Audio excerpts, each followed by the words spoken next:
Hello, everybody.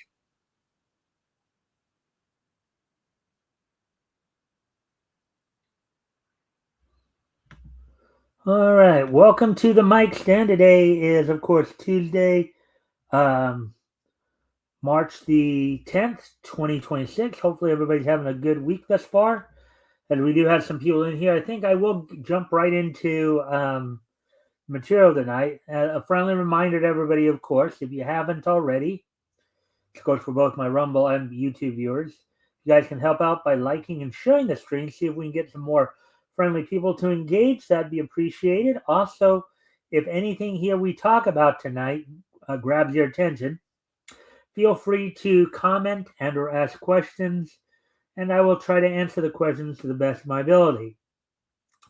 So tonight, since I couldn't find anything of any real interest in the realm of present day niche news, I decided, since we've been kind of doing a little mini series on, some of the on some of the histories of some of the animation studios that started up like in the late 50s, 60s, all that.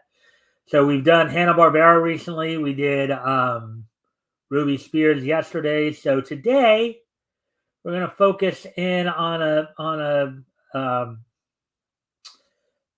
the animation studio. We're going to look back at the history of DePatie-Freleng Enterprises. DePatie, of course, founded by David H. DePatie and Fritz Freleng. Some of you may know Fritz Freleng from his work at Warner Brothers, being an animation director there. In the mid 60s, he and David DePatie started their own company, David DePatie-Freleng Enterprises, that gave us, of course, such classics as Pink Panther, The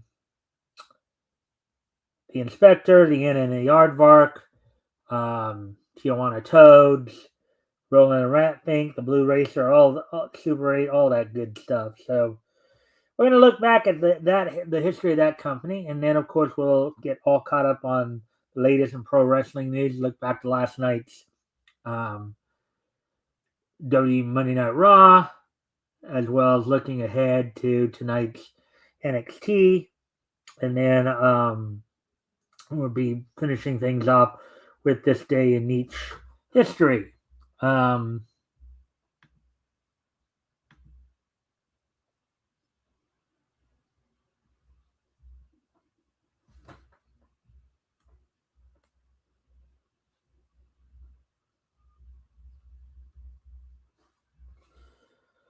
Alrighty then, so let's see now.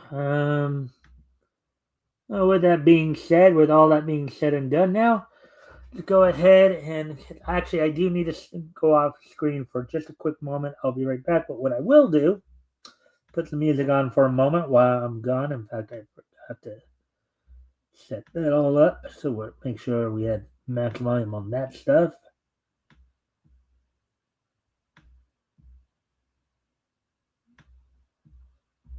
I'll be right back.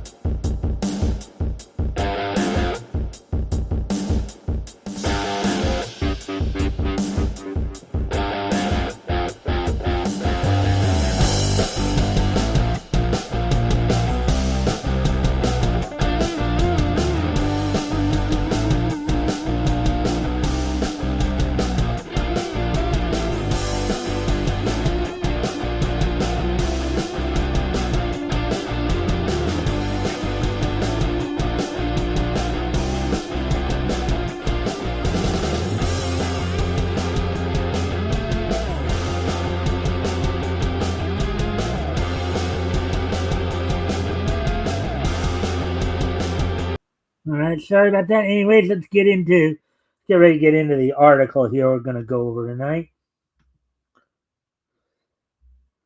Let's bring that up here.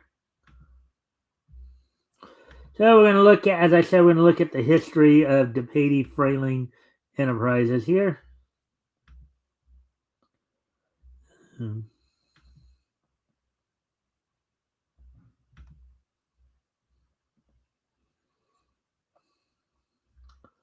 Let's get into this then. DePatie, let's see. Well, first off, let's look over at the box here. Company type. So DePatie-Freleng Enterprises Incorporated, DFE Films, company type private, industry animation. Predecessor was Warner Brother Cartoons. Founded in May of 1963, 62 years ago, by, of course, David H. DePatie and Fritz Freleng. It went defunct in 1980, 46 years ago. The company was basically acquired and renamed by Marvel to Marvel Productions. So Marvel was basically headquartered in Burbank, California. Products included television shows, shorts, theatrical shorts, television specials, title sequences, television commercials. Owners, of course, David H. DePatie and Fritz Freleng. Let's get into talking a little bit about what DePatie-Freleng Enterprises was. A little bit more here in depth.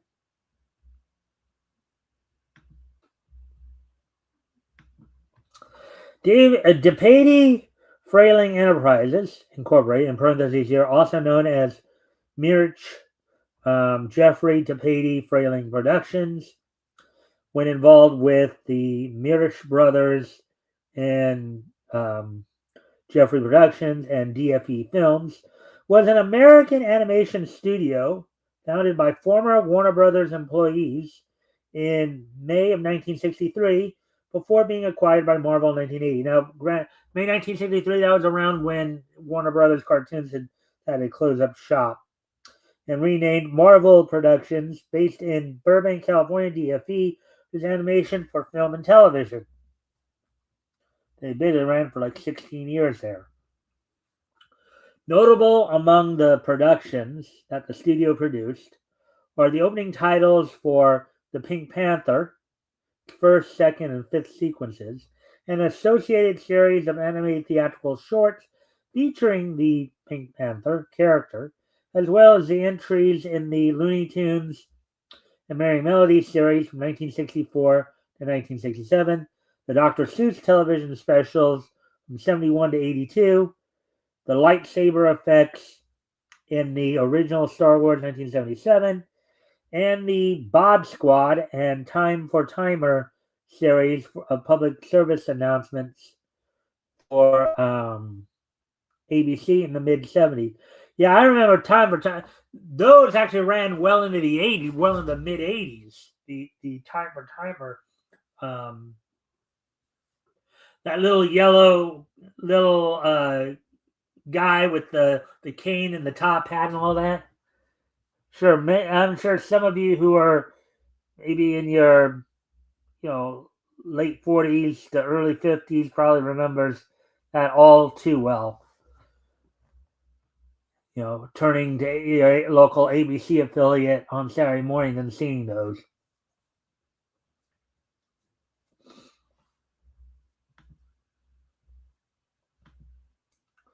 All right, so anyway, origins. DFE was formed by two former employees at Warner Brothers Cartoons: director, composer, producer Fritz Freleng, as we talked about, and executive David H. DePatie. After Warner Brothers Pictures closed its animation studio in May of 1963. Although Freleng and DePatie were no longer working for Warner Brothers, a generous gesture from a Warner executive allowed Freleng and DePatie to lease the former Warner Cartoon Studio on California Street in Burbank, complete with equipment and supplies for a low rent each year. Although DFE's initial business was in commercials and industrial films, several lucky breaks put the new studio into the theatrical cartoon business.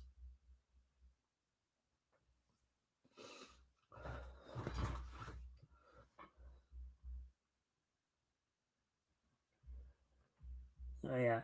So as I said, Fritz Freleng was one of the guys who, of course, directed a number of Looney Tunes Merry Melodies cartoons. A few Bugs Bunny in there as well. Anyways, director Blake Edwards contacted DFE and asked them to design a Panther character for Edwards' new film, The Pink Panther. Pleased with Harley Pratt's design for the character, Edwards contracted with DFE to produce the animated title for the film. Upon the film's release, the titles garnered a tremendous amount of attention, so much that a large amount of the picture's gross is believed to have been generated by the success of DFE's title sequence. And, you could make the argument that the title sequence is what eventually led to the Pink Panther theatrical cartoons of the 60s up until 1980. So, DFE then signed with United Artists to produce a series of animated short subjects featuring the Pink Panther, which included over 100 shorts for both theatrical and television audiences through 1980. Also in 1964, DePatie-Freleng's longtime employer, Warner Brothers, contracted DFE to produce additional new Looney Tunes and Merry Melodies cartoon shorts for theatrical release. Now, 64 to 80, that's like about 16 years, so included over 100. So 100 shorts there, that's just over 6 a year, right? That's just over six shorts a year, So that's just the Pink Panther shorts, mind you.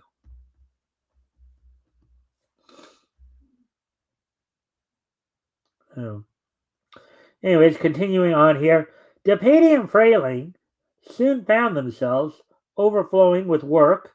Many of the animators who had worked at Warner Brothers during the 1950s and 1960s returned to the old Warner cartoon studio to work for DFE. The first entry in the Pink Panther series, The Pink Fink, was directed by Freleng and won the studio its only Academy Award in 1964. In 1966, DFE would receive an Academy Award nomination for The Pink Blueprint.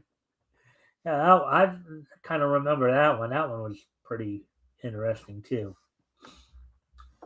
Anyways, I need to go off camera here for another quick moment, so I'll be right back, but I will put some music on while I'm gone.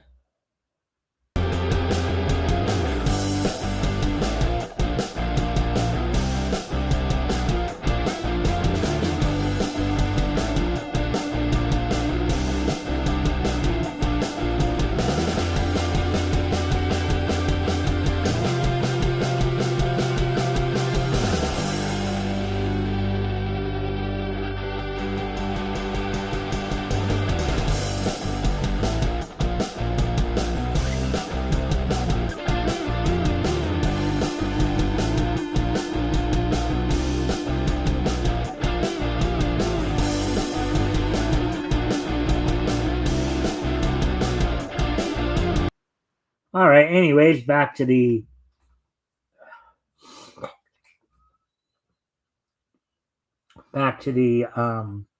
article here.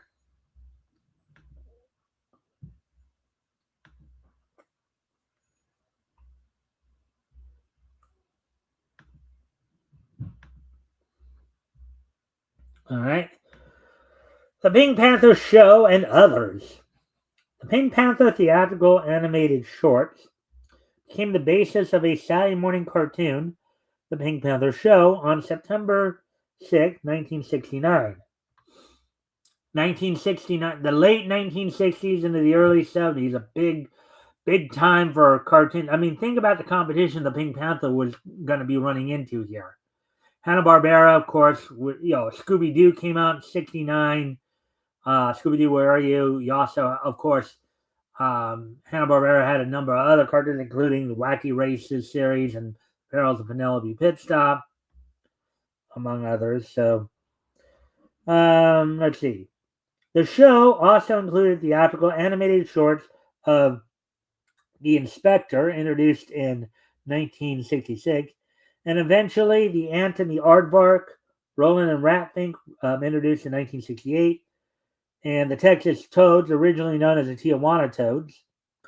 Like most animated television cartoons at the time, The Pink Panther contained a laugh track with narration. The cartoons were edited and in some cases redubbed to meet television standards and practices for content.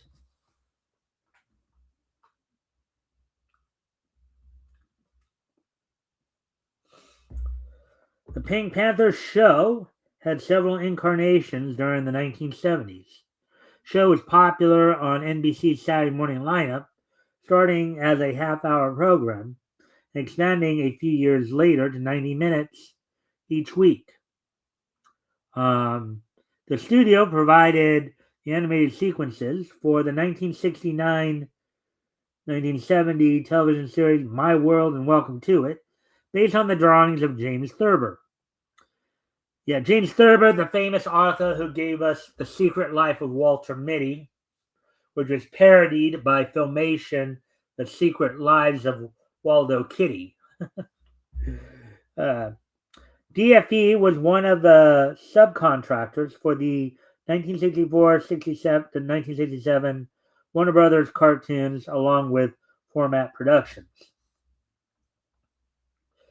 And if you have seen some of those late 60s Warner Brothers shorts, they are, you can tell there is a bit of a difference between those and, let's say, the ones that came out earlier, in the 40s and 50s and all that. So you can tell there is a bit of a difference there. And again, a friendly reminder to everybody, if you haven't already, if you guys can help out by liking and sharing the stream, see if we can get some more friendly people to engage. That'd be appreciated. Also, if anything here grabs your attention, feel free to comment and or ask questions. I'll try to answer the questions to the best of my ability. And with that being done and said, let's get back to the article, of course. Let's see. The Looney Tunes Merry Melodies shorts made by the studio can be easily identified by their modernized, in quotes here, abstract WB opening and closing sequences. Although the quote-unquote abstract WB opening and closing sequences were first used in 3 cartoons made by Warner Brothers Cartoons. However, select 1964 to 67 DePatie-Freleng Looney Tunes and Merry Melodies were panned by fans and critics alike, with some of the harshest judgments made against the cartoons directed by Rudy Lariva. The contract would eventually expire in May 1966. Afterwards, to set up a new version of the cartoon studio for Warner Brothers by William L. Hendricks. After early 1967, DFE did not continue doing Warner cartoon work until the late 1970s, early 1980s, with the television specials Bugs Bunny's Easter Special, 1977, Bugs Bunny's Looney Christmas Tales, 1979, and Daffy Duck's Easter Egg-Citement, 1980. Now, within the past couple of years here, I do believe Bugs Bunny's Looney Christmas Tales and Daffy Duck's Easter Egg-Citement were both featured on MeTV Tunes, as I understand. So.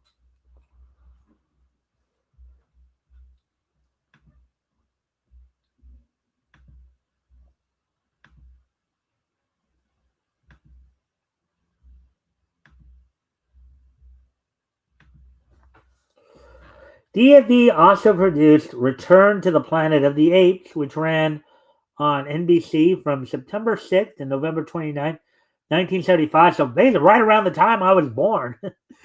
So that show was running right around the time I was born, about a month after that show debuted, October 7th that year.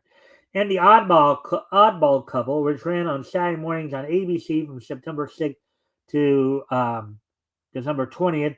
I believe the Oddball Couple was an animated series based on the comedy with Tony Randall and Jack Klugman, The Odd Couple, I believe. But one of the studio's television specials was The Bear Who Slept Through Christmas, 1973, with Tommy Smothers voicing the little bear who goes to find Christmas in the human world, in parentheses there, while his fellow bears head for hibernation. Now, it's funny, they call the title The Bear Who Slept Through Christmas. Most bears sleep through Christmas because they hibernate in the wintertime, which is when. So, unless this was a bear that was in the southern hemisphere, let's say, like in Australia or something like that, yeah,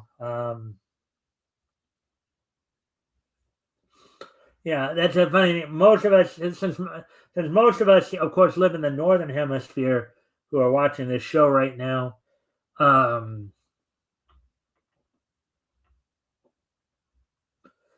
watching my thing here.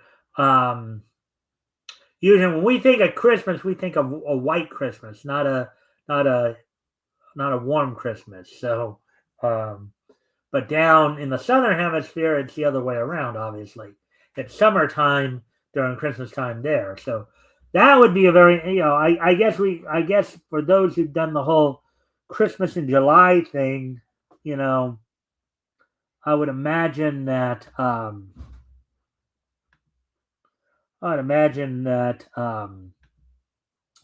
would at least give you somewhat of an idea of what Christmas is probably like in a place like Australia or down in the Southeast Asian islands like Philippines. I don't know. They might still be in the northern hemisphere, but like places like Australia, like South America, like maybe the southern half of Africa,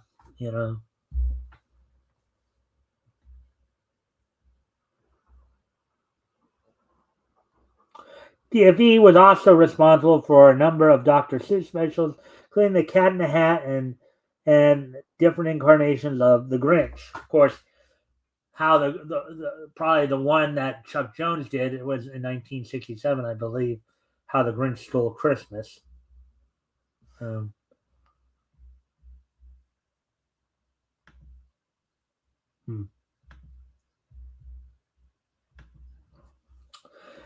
Sale to Marvel and Post History. On February 6, 1980, DePatie-Freleng Enterprises went out of business and its assets were liquidated. Later, on June 19, 1980, Freleng and DePatie sold DFE Films to Marvel Comics. And Freleng returned to Warner Brothers Animation, which Warner Brothers had reopened earlier that year, to produce a series of feature films featuring vintage Warner cartoons with new connecting footage. DePatie made the transition to become the head of Marvel Productions, the newly renamed DFE. Now, Marvel Productions in the 80s, of course, gave us Spider-Man and His Amazing Friends, The Incredible Hulk, Spider-Man. I believe there were a few others. We'll probably get a chance. Maybe that'll be the next one. We'll look. Maybe when I have another day like this where there's not much in the world of news, maybe that's another one we'll look at. Marvel Productions. But anyways, in March 1982, DePatie announced that the company had started producing animated programs. The DePatie-Freleng name was later revived in name only in 1984 for Pink Panther and Sons, which was entirely produced by Hanna-Barbera Productions.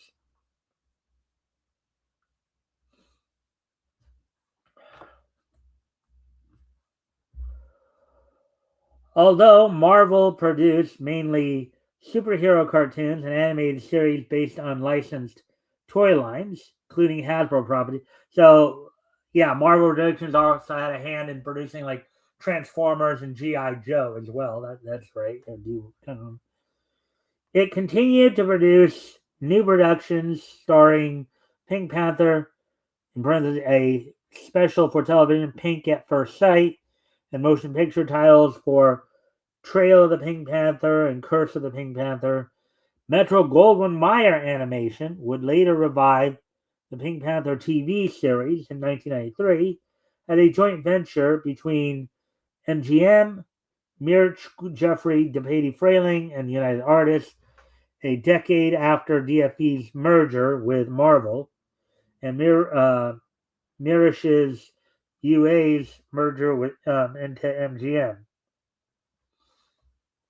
In 1993, Marvel Productions was renamed to New World Animation after News Corporation purchased New World Entertainment.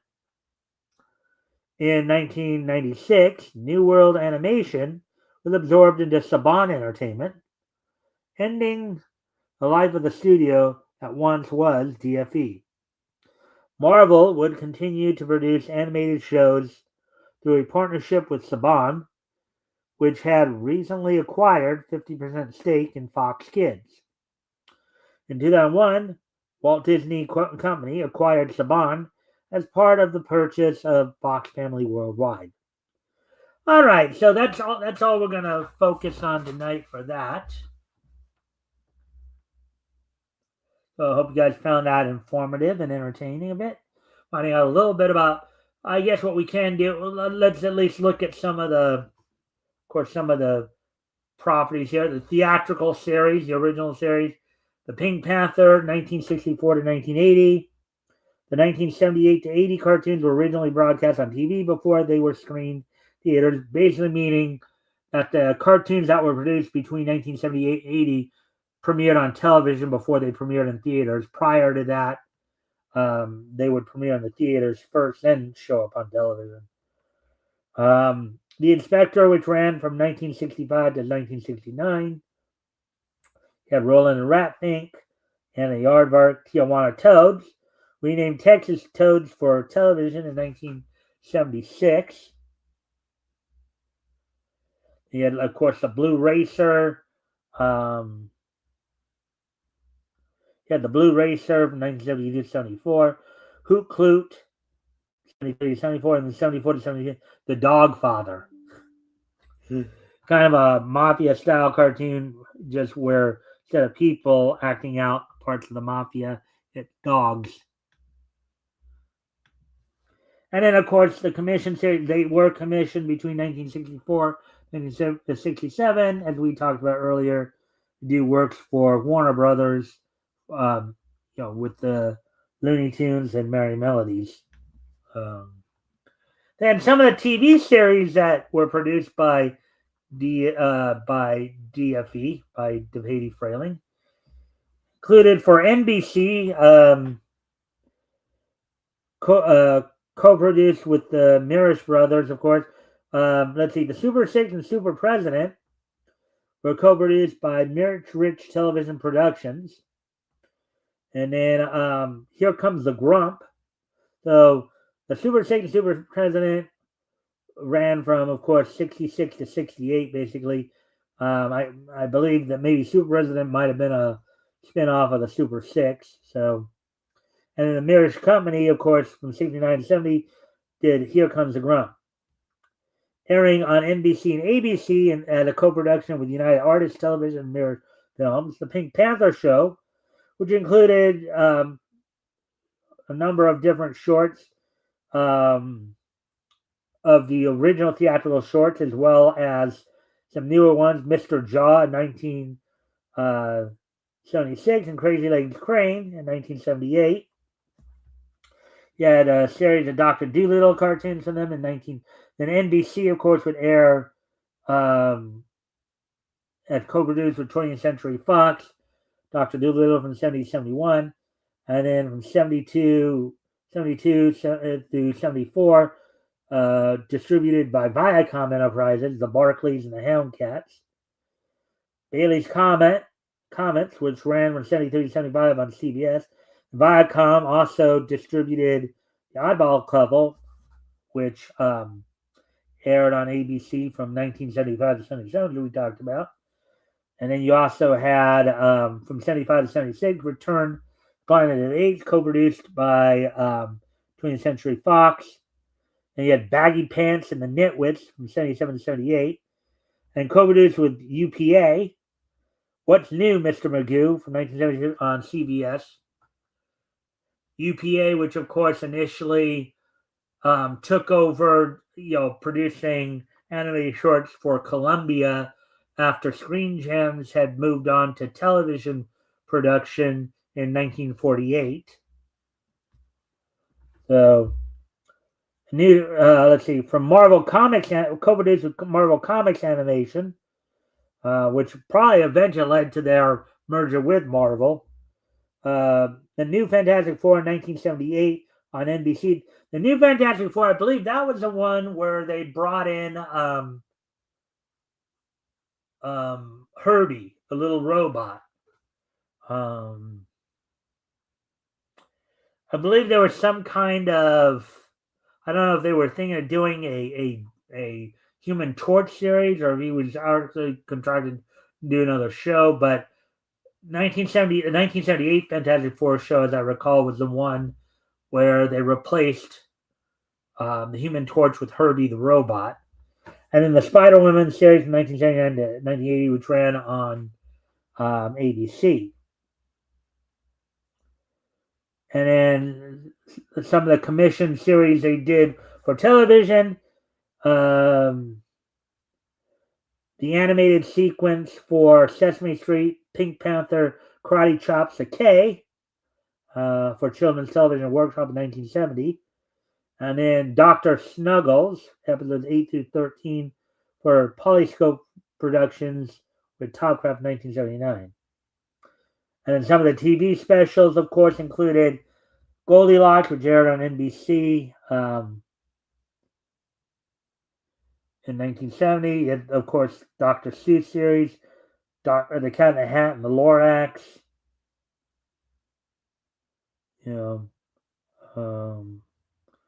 Had a couple one-shots in there. Dr. Seuss on the Loose. All the Dr. Seuss stuff. The Bear Slept Through Christmas, which is currently owned by Lionsgate.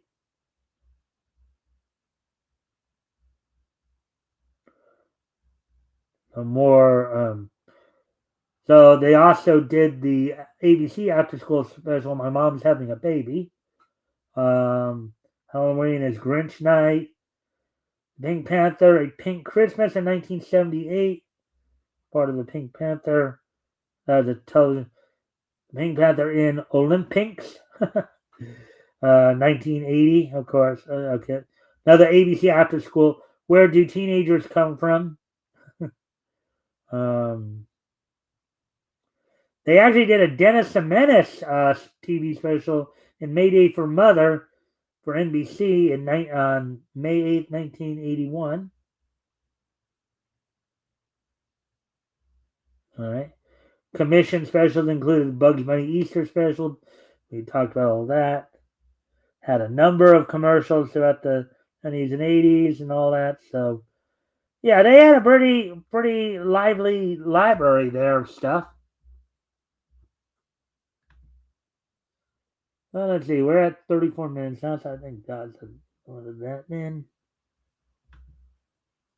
So hopefully, I hope you guys found all that somewhat enjoyable, that trip down memory lane for some of the stuff you may have watched growing up.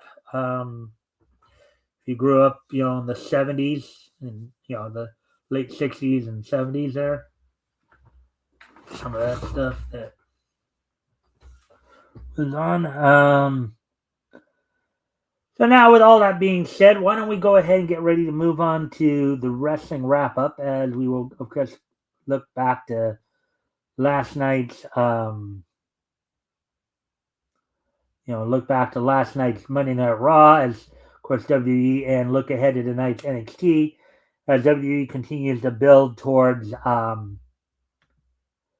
WrestleMania, which will be coming up, I believe, in just under 6 weeks now. Excuse me.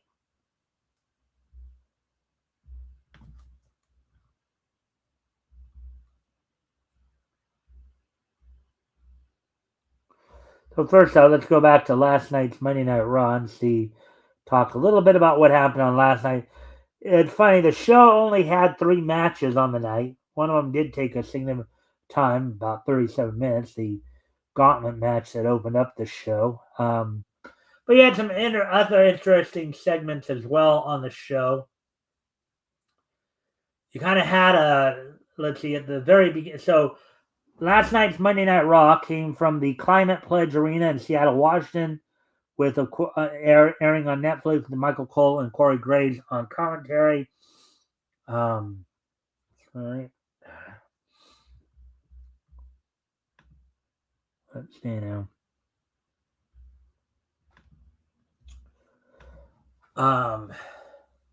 So the show opened up with a segment in which Adam Pearce is trying to call out Seth Rollins. Seth Rollins came out masked, of course, and you had a whole bunch of other people come out in mask as well. Granted, some people were not too high on this particular angle with the masked man, but this sequence, this segment, I myself, when I saw the highlights of it, I thought it seemed pretty funny. I thought it was pretty entertaining. The way they were like playing the old shell game kind of thing. So what they would do is, they had all these masked men first enter the ring. Then I guess Seth Rollins entered in it, and then they were all like kind of shelling around like a shell game and all that. And then eventually all the other masked men dissipated, one in the center, and then unmasked himself as Seth Rollins, only for, of course, Logan Paul and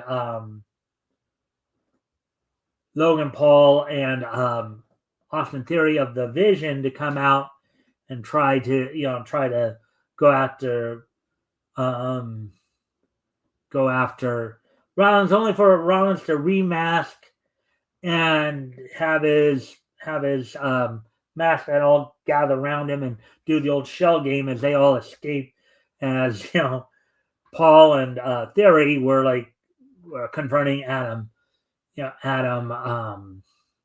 Pearce, only for LA Knight to come out, who had some issues with them as well. And then they proceed to double team. They then proceed to double team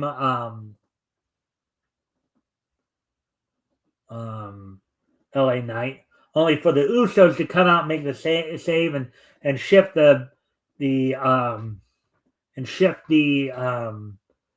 numbers advantage to the faces of LA Knight and the Usos, as there's a 3-on-2 beatdown of the Vision there, of the remaining members of the Vision who are not injured right now. So that's how the show opened. And the first match of the show was a number 1 contendership gauntlet match for the Women's Intercontinental Championship, in which you had Bayley, Asuka, Ivy Nile, Io Sky, Lyra Valkyria, and Raquel Rodriguez all participating. Of course, this was a match, a setup who would next challenge AJ Lee for the WWE Women's Intercontinental title. Io Sky got 2 eliminations. She eliminated Lyra Valkyria, and then was able to eliminate Raquel Rodriguez with a roll-up. Even though Liv Morgan had tried to interfere and help Raquel eliminate, only for Stephanie Vaquer, Morgan's WrestleMania opponent, to come out and basically fight off Morgan to the back. As, of course, Liv Morgan and Stephanie Vaquer will be facing each other for the WWE Women's World title. after Rodriguez was eliminated from the match of the Gauntlet match, she was so incensed that she attacked and severely beat down Io Sky, allowing Ivy Nile to come in and get the pinfall on her, only for Nile to be eventually pinned and eliminated by Bayley, and then Bayley finished the match off by defeating Asuka with the Rose Plant.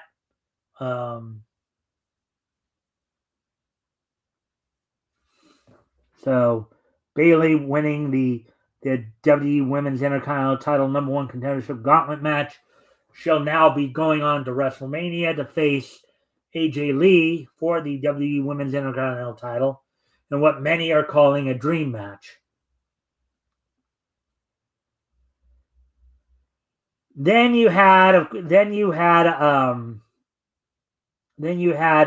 match for the WWE Intercontinental Title in which Penta, who won it last week from Dominic Mysterio, defeated El Grande Americano, the original one, in 12 minutes 30, executing a springboard Mexican Destroyer front flip pile driver onto El Grande Americano to get the pinfall. And then you did have a segment with the Judgment Day where they ended up kicking out Finn Balor from the group. They basically turned on Finn Balor. This has been kind of hinted at for a while that they were going to possibly turn Balor face and have him have a match with Dominic Mysterio coming up at WrestleMania. Now that match, as far as I know, has not been signed, but it might be in the coming time. And then Obafemi basically squashed Rusev in just over 3 minutes.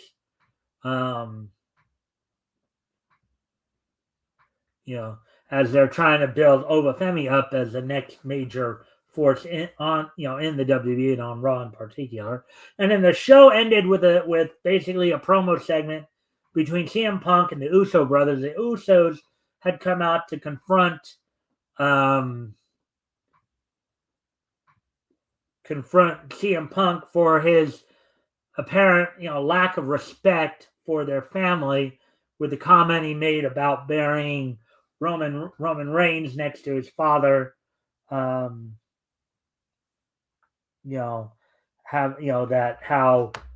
his father Sika had passed away, last year. It does seem like they're pitching the idea of having Punk be the heel in this case. It would appear so here. So, and basically the Usos just more or less just floored CM Punk to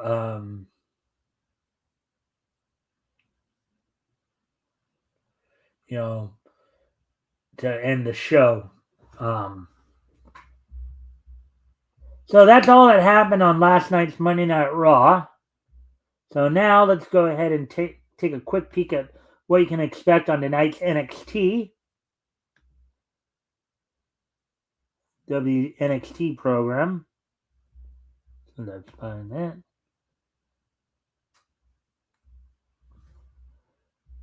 Tonight's NXT, which of course will be taking place from the WWE Performance Center in Orlando, Florida, airing on the CW. Matches already signed for the show include opening match of Sol Ruca taking on Lainey Reed of Fatal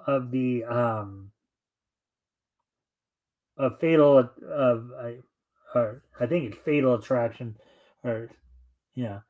Fatal Attraction or Fatal Influence, Beta JC James group. In a triple threat match, former Evolve champion Shawn Legacy will be taking on Eli Knight. And they'll be also be taking on former WWE Speed champion Jasper Troy. In a #1 contendership tournament final for the WWE Women's Speed title, see who will next challenge W Women's Speed Champion. Currently,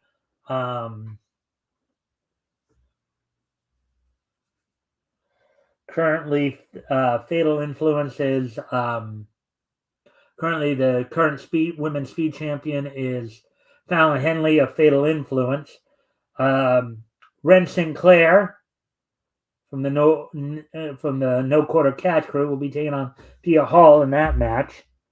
And you have a couple of tag team matches that will also be taking place as former NXT and NXT North American champions Ricky Saints and Ethan Page will be taking on current NXT and NXT North American champion Joe Hendry and Miles Bourne in a tag team match. And then the main event we'll see in another tag team match, No Quarter Catch Crew duo of Charlie Dempsey and Tavian Heights taking on a team known as the Birthright of Uriah Connors and Lexis King. The Birthright, of course, because these are two second-generation wrestlers. Uriah Connors, or actually, in the case of Uriah Connors, he's more like a third-generation wrestler, as he's the son of Fit Finley, and then Lexis King, of course, is the son of Brian Pillman. All right, so that's all we got for the wrestling wrap-up. So now what we will do, of course, is we will now, with us getting down to the nitty-gritty here at 46, coming up on 47 minutes. Today is Tuesday, March the 10th, 2026. So we will take a look back at this day in Nietzsche history. History! So, let me see now. Is it 2021, 1986, 1951, and 2001? All right, so first off, I'm going to head back 75 years ago, as on this date, 75 years ago, back in 1951. On this date in 1951,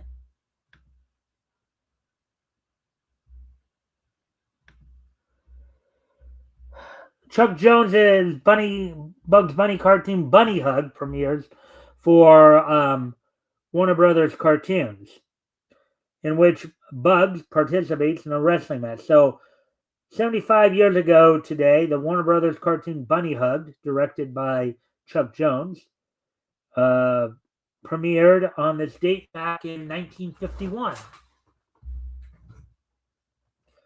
Bunny Hug, which of course would be a play on the term bear hug. Bear hug is a common wrestling hold where you basically just hug somebody real tight, try to literally squeeze the air out of them, as it were.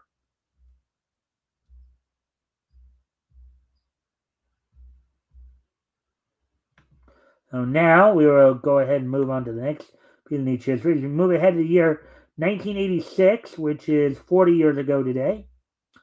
On this date, 40 years ago today, back in 1986,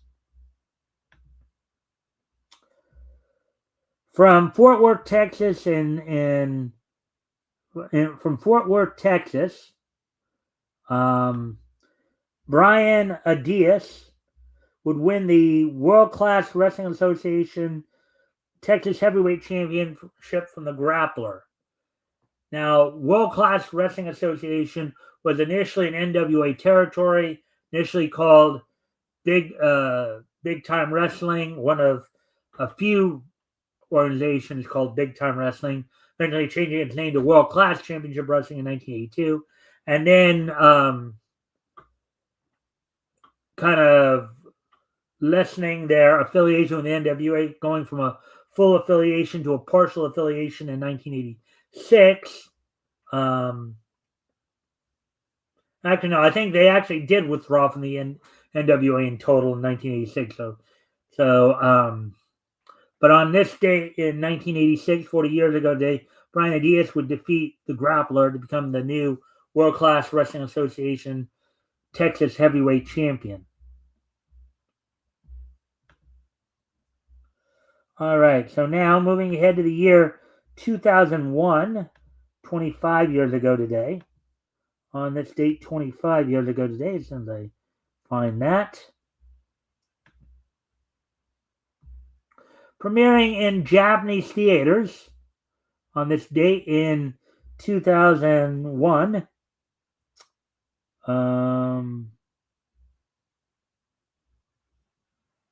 Shin-El Entertainment's Doraemon, Nobita, and the Winged Braves premiered in Japanese theaters on this date back in 2001.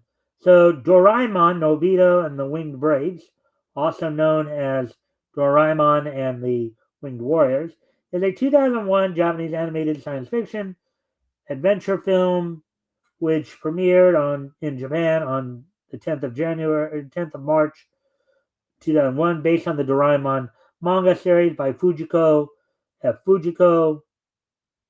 It's the 22nd Doraemon film. And that was 25 years ago. Now, of course, moving up to 5 years ago, on this date, 5 years ago, in the year 2021, as soon as I pull that up, of course. On this date, 5 years ago today, the 25th and final issue of Rat Queens from Image Comics went on sale on this date back in 2021. It sold for $3.99 with 28 pages. All right, so with that being said, I thank everybody for being here tonight. I hope everybody enjoyed the show. We'll be back here, of course, with more Niche News tomorrow. I will, of course, be joined this Sunday by Rick Piper from Cross Comics. We take another trip down Comics History Lane as we'll be taking a look back at comics went on sale from Ace Magazines. We'll be looking at we'll be going through stories from Surefire Comics number 4. Well, technically it was the 4th issue, but it was still listed as 3B for some reason. And then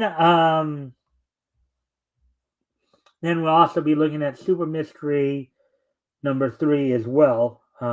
Mystery Comics Volume 1, Issue 3 as well. So with that, I do thank everybody for being here tonight. I hope you all enjoyed the show. We'll be back here, of course, with more Niche News tomorrow. So with that, I bid you all adieu. Bye!